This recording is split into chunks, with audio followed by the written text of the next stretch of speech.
Welcome back, ladies and gentlemen. This is the Bearable Bull here. And I got this aggressively average content for you today.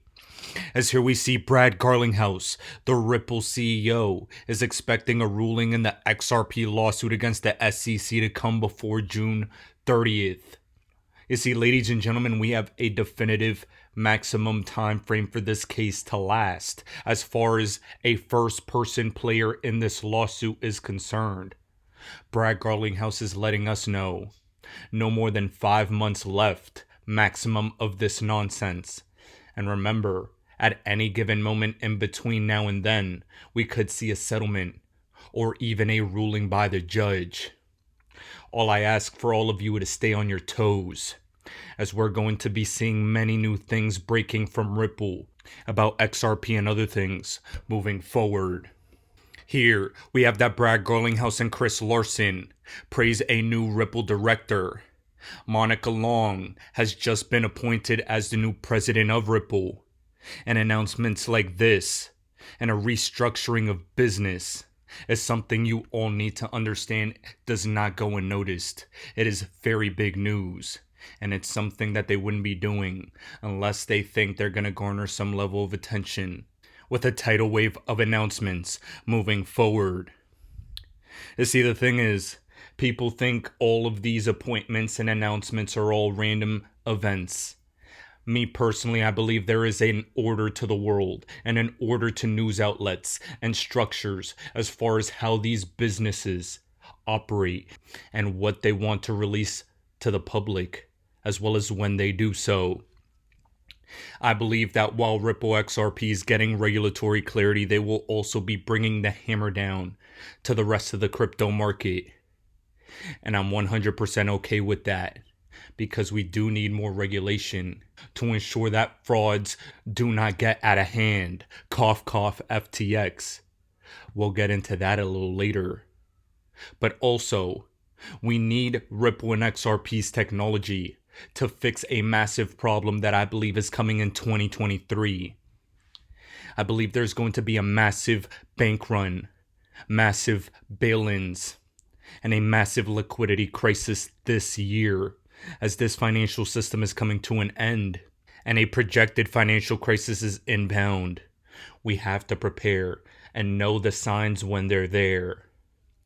The other day, Bank of America, a massive Ripple partner by the way, had some massive problems that we cannot ignore. This, in my opinion, is an initial indication of bank bail-ins. And if you don't believe me now, you might have to learn the hard way. Of America just stole a bunch of people's money. People woke up to find that there was money missing out of their banks if they banked with Bank of America, because people who made Zelly transactions were noticing the same thing. They said that it's not that there's money missing, it's just delayed. The Simpsons predicted the Bank of America having this very problem. And so it's interesting that they're trying to correlate this with Zelle payments. We're just going to make Zelle payments more questionable. You know why? The FedNow app going to try to replace instant transfer payments like Zelle and Venmo. And so if they keep creating these problems and money becomes withheld constantly, people will start losing trust in them. And eventually the Federal Reserve will come out and say, we have the same services, but you'll never have to worry about problems with payment because we're the Federal Reserve. Everybody will have the illusion that's going to be better, more stable. But once the Fed has all control of your income, they can do whatever they want. Now, ladies and gentlemen, isn't that something special? We've been talking about FedNow on this channel since 2019, and we've known for a long time that 2023 is going to be a massive year for the rollout of FedNow.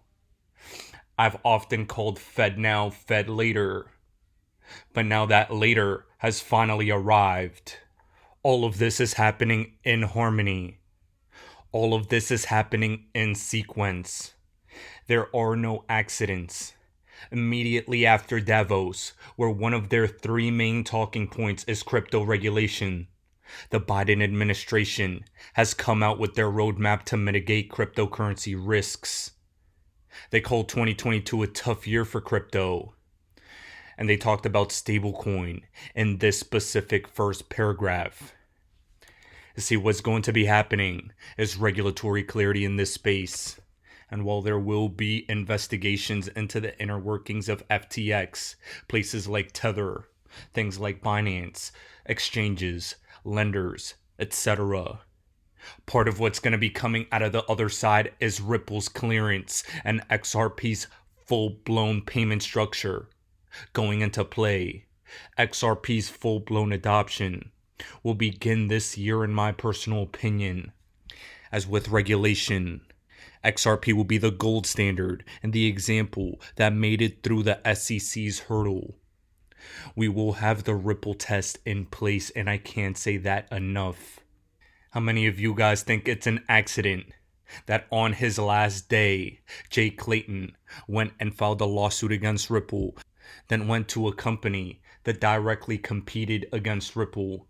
Now, he's in the middle of this FTX debacle with Sullivan and Cromwell, and you think everything going on is an accident. The inner workings and inner corruption politically within the crypto market is absurd. But what you do need to understand is Ripple. They are a deep Democratic Party, big friends with the people in power.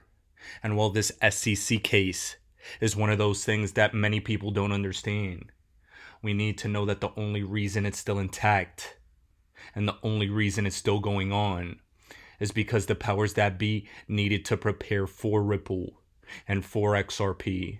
They wanted to try and see if they could build their own version, and ultimately failed.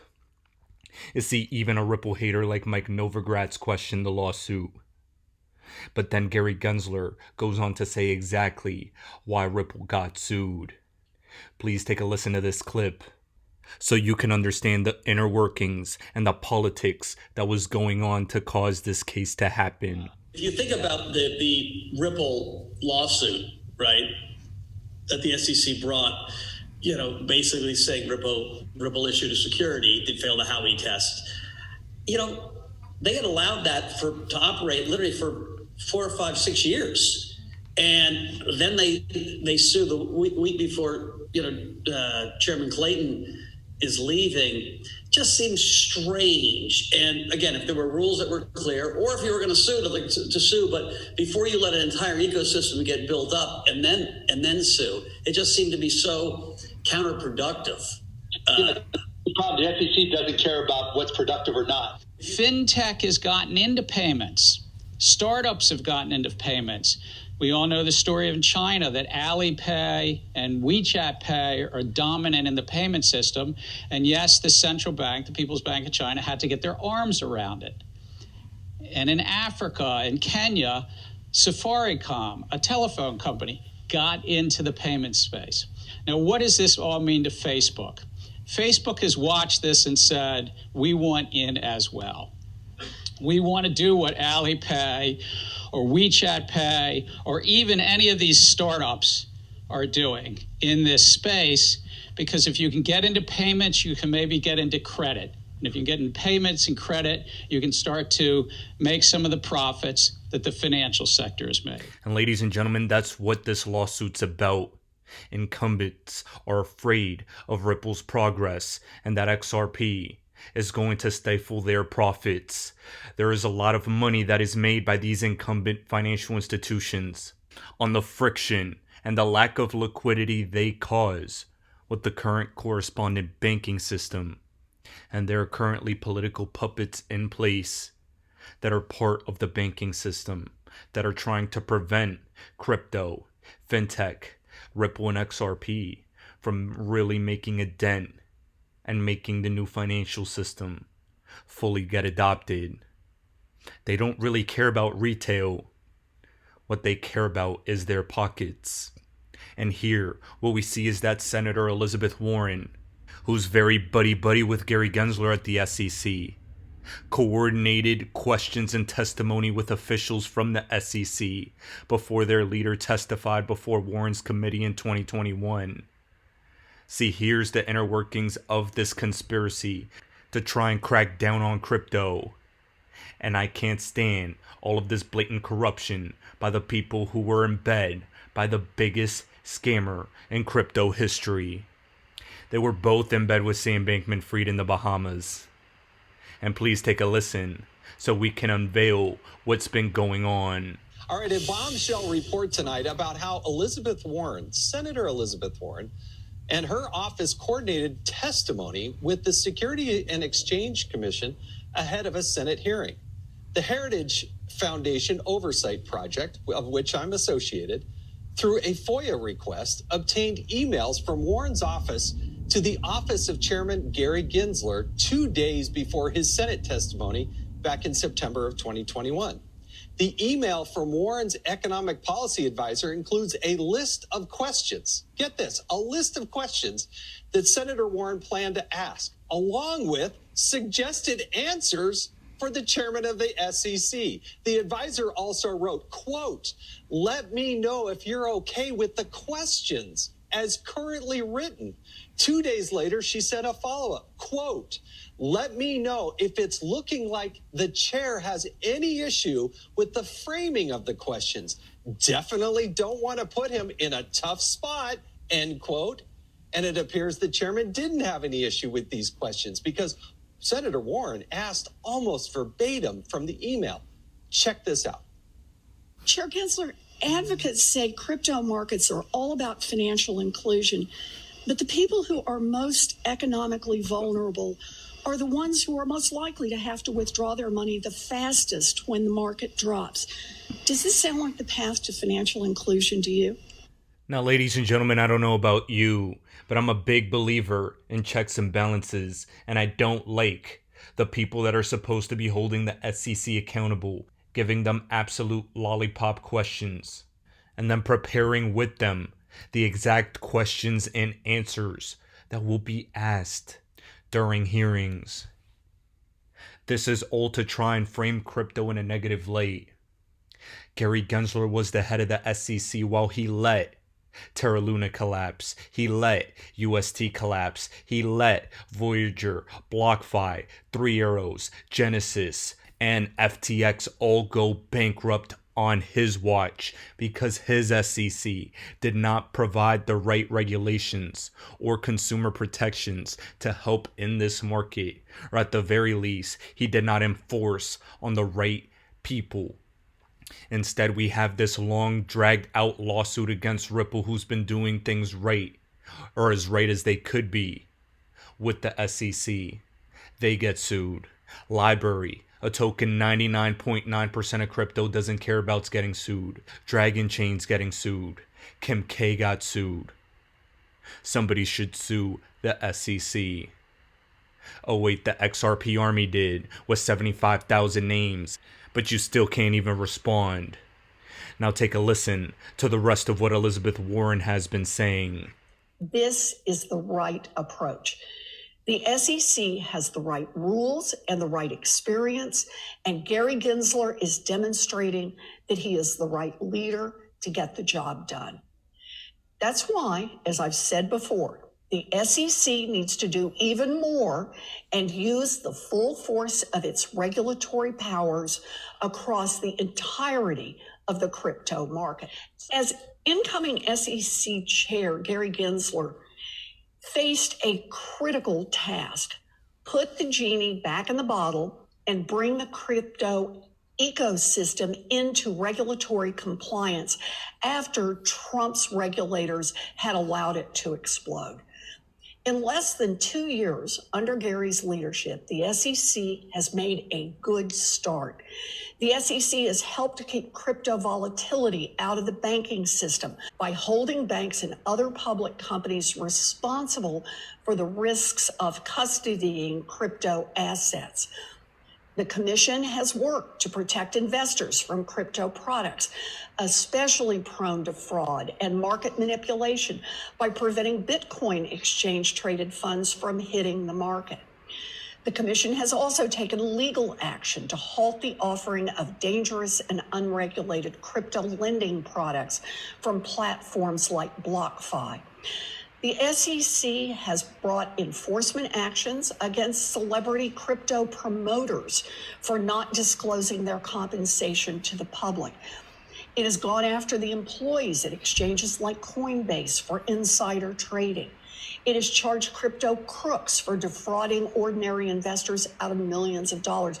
And most importantly, it appears that the commission is still ramping up. That's why the industry is scared of a strong SEC. You see, ladies and gentlemen, I would love to agree that Gary Gensler was doing a great job at the SEC, but on the contrary, it's the exact opposite. Gary Gensler met with the biggest scammer in crypto, Sam Bankman-Fried, numerous times, while suing Ripple, one of the better actors in crypto, and while denying to meet with plenty of other good players in the market. Members of Congress tried to stop an SEC inquiry into FTX this past March, showing how deeply in bed DC, FTX, Congress, the SEC all were. I think a lot of people knew how bad things were in the background, and John Deaton, XRP community attorney, was on Fox Business talking just about that. You have Senator Elizabeth Warren praising the SEC, saying we're coming after Bitcoin ETFs, lending products, other exchanges. How about you look at your own donations? The thing about crypto is that the blockchain is not fraudulent. And that's the point that she's missing. While I am excited for more regulation to bring trillions upon trillions of dollars into the crypto market, I know that at the end of the day, it's politics picking winners in crypto. They were about to do it with Sam Bankman-Fried until he got caught. And they're going to do it with the new set of regulations that are coming. If you're not in bed with the system, you're going to fail. And that's just a warning I have for every single one of you. Now, ladies and gentlemen, to cap off this video for today, I have a brief announcement for my next video, which is going to reveal plenty of secrets behind the scenes of FTX and Sam Bankman-Fried. I had a powerful interview with Sam Bankman-Fried and FTX reporter on the ground Tiffany Fong. She's had in-person conversations with Sam Bankman-Fried, and some of the secrets and behind the scenes information and discussions that have been going on between them are getting revealed in this video. I genuinely hope every single one of you turn into this one, as we're trying to get to the bottom of the corruption and what really went down. Ladies and gentlemen, this is the Bearable Bull here. Thanks for tuning in. As always, I appreciate every single one of you. Now I'll be back tomorrow with another video. Why do I hold XRP? Because Ripple's the chosen one to lead the new global digital payment system, and they use XRP. In 2013, the Federal Reserve began looking for faster payments options. 2 years later, an action plan was born and a federal payments task force was created. It included one company focused on crypto, Ripple. In 2014, the World Bank and Better Than Cash Alliance, which includes the Bill and Melinda Gates Foundation, Clinton Global Initiative, and the governments of 32 countries, put out a report called The Opportunities of Digitizing Payments. 1 year later, the Better Than Cash Alliance featured one crypto company on their website, Ripple. Today, Better Than Cash Alliance and all other UN initiatives are focused on a single agenda, the Sustainable Development Goals for 2030. You can see the SDGs logo on Bill Gates' lapel, world-leading companies, the Better Than Cash Alliance website, and on the UN's official exchange, Exchange. What crypto is Exchange officially utilizing for their carbon credit solution? XRP. The world will move to a new international standard for exchanging electronic messages between financial institutions by 2025 called ISO 20022. Who was the first ISO 20022 member focused on distributed ledger technology? Ripple. Who's partnered with over 300 financial institutions, including Bank of America, American Express, PNC, Santander, SBI, HSBC, Standard Chartered Bank, Bank of England, India, Singapore, Scotland, Australia, and Indonesia, the largest banks in Japan, Canada, Egypt, the Middle East, United Arab Emirates, Thailand, Morocco, Bhutan, South Korea, Brazil, and Latin America? Ripple. Who is a former employee overseeing the Federal Reserve? Ripple. A former employee overseeing the world's largest asset manager, BlackRock's digital asset division? Ripple. Leading Australia's CBDC effort? Ripple. Who hired a former Treasury of the United States? Ripple. 2 former Federal Reserve attorneys to their board? Ripple. 2 former Clinton and Obama advisors, former Minister of Defense and Economics of of Germany, former business director at Swift, former Swift board member, former CFO of PayPal, former head of the DTCC, former chief business officer at Uber, former VP of Amazon, and former SEC chair on their legal team, Ripple, who's a member of the Digital Pound Foundation, Digital Dollar Project, Digital Euro Association, Mojaloop, IMF's high-level advisory board on fintech, Hyperledger Blockchain Consortium, Open Payments Coalition, Faster Payments Council, Global Payments Steering Group, Cross-Border Working Group, International Association for Trusted Blockchain Applications, Crypto Climate Accord, University Blockchain Initiative, World Wide Web Consortium, and a featured partner of the World Economic Forum with 3 members of their team directly listed on the WF website, Ripple. Now, does Ripple and XRP sound like they're going to disappear, or do they sound like they're part of a much bigger plan? You decide.